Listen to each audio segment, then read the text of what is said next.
এই যে ভালো করে পরিষ্কার করেছি, একদম ধুয়ে নিয়েছি। এখন কেটে নেব।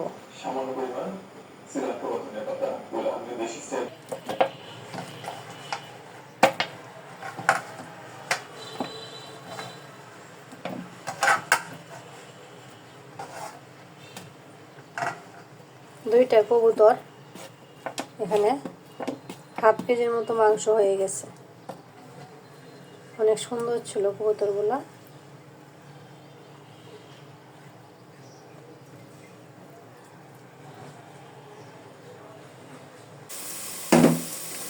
পেঁয়াজটা ভেজে নিচ্ছি, আর পেঁয়াজের সাথে দিয়েছি এলাচ, দারুচিনি আর তেজপাতা।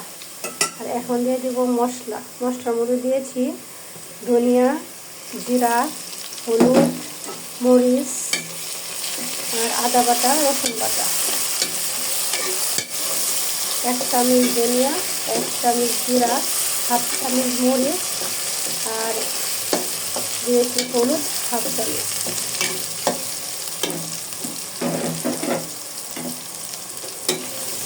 এখন দিয়ে দিচ্ছি কবুতর মাংসটা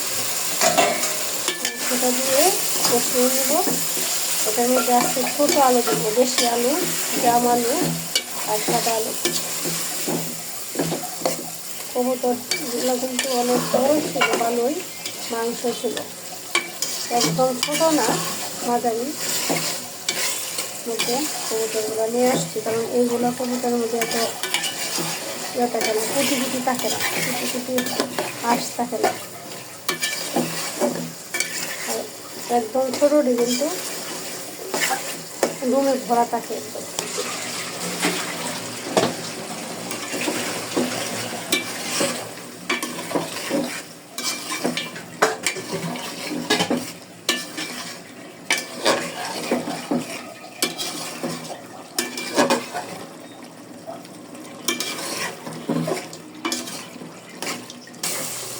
মাংসটা কষানো হয়ে গেছে, যে তেলটা উপরে ধরেছে।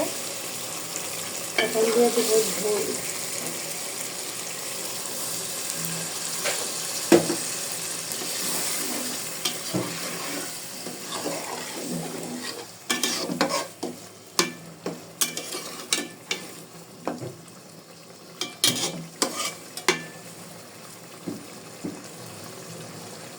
রসুন,